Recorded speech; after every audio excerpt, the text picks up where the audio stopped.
बंगाल के रायदिघी से जहां हंगामा हुआ है, बीजेपी प्रत्याशी के खिलाफ यहाँ पर नारेबाजी हुई है। पलाश राणा के खिलाफ यहाँ पर टिप्पणी की गई है और इसी दौरान वहां पर काफी हंगामा हुआ है बीजेपी प्रत्याशी के खिलाफ। यहाँ पर इससे पहले भी एक और जगह से खबर सामने आई थी, जहां पर बीजेपी प्रत्याशी जब सामने आए तो वहां पर टीएमसी के कार्यकर्ताओं ने उनको घेर लिया और उनके खिलाफ वहां पर नारेबाजी शुरू कर दी। और यहाँ जब हंगामा हुआ तो पुलिस को उनको खदेड़ना पड़ा। अब ये रायदिघी से खबर आ रही है, पलाश राणा बीजेपी के प्रत्याशी हैं। पलाश राणा के खिलाफ टिप्पणी की गई, उसके बाद नारेबाजी वहां हुई, फिर वही हंगामे में तब्दील हो गई। हालांकि इस बार पिछले विधानसभा चुनाव के मुकाबले जो सेंट्रल फोर्सेस है उनकी संख्या दोगुनी की गई है, उसका असर भी अधिकांश जगहों पर दिख रहा है। बावजूद इसके ये छिटपुट हंगामे की घटनाएं सामने आ रही हैं। बीजेपी प्रत्याशी के खिलाफ नारेबाजी हुई बंगाल के रायदिघी में। हमने पिछली बार खबर देखी थी अनंत, जो दक्षिण दिनाजपुर में, जहां पर बीजेपी के कैंडिडेट को इसी तरीके से दौड़ाया गया था, उनको पीटा गया था।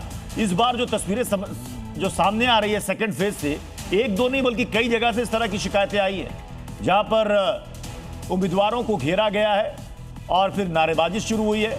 हालांकि वहां पर जो फोर्सेज हैं वो एक्शन में नजर आ रही है और वहां से जो लोग हैं उनको वहां से खदेड़ा जा रहा है। भीड़ को एक जगह इकट्ठा, सबको पता है कि चुनाव का समय है, पोलिंग बूथ के सामने आप भीड़ लगा नहीं सकते।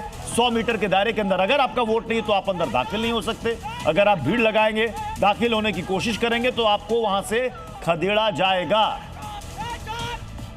ये दो तस्वीरें फिलहाल दिखा रहे हैं आपको। पहली तस्वीर में जिस तरीके से लोगों को खदेड़ा गया, दूसरी तस्वीर दिखाई पड़ रही है वो संभवतः गाड़ी के अंदर जो लोग मौजूद हैं उनको कुछ कहने की, समझाने की कोशिश हो रही है और आसपास लोकल लोग ज्यादा दिख रहे हैं। तो ये भी संभावना बनती है इस तस्वीर की कि जो एक पॉलिटिकल पार्टी के सपोर्टर्स हैं वो किसी दूसरे पार्टी के सपोर्टर्स को धमका रहे हैं या शायद प्रत्याशी भी इसमें बैठे हो सकते हैं। लेकिन ऐसी ही घटनाओं को रोकने के लिए ये दावा किया गया इलेक्शन कमीशन की तरफ से कि सेंट्रल फोर्सेस की डिप्लॉयमेंट को पिछले विधानसभा चुनाव के मुकाबले लगभग दोगुना किया और चुनाव के नतीजों के बाद भी कोई हिंसा ना हो, इस बात को लेकर गृहमंत्री ने सुनिश्चित किया कि 2 हफ्ते बाद तक सेंट्रल फोर्सेस वहां रहेंगे। 2 हफ्ते नहीं, 6 हफ्ते। 6 हफ्ते सर, 6 हफ्ते जी। तो 6 हफ्ते रखने की बात की है उन्होंने।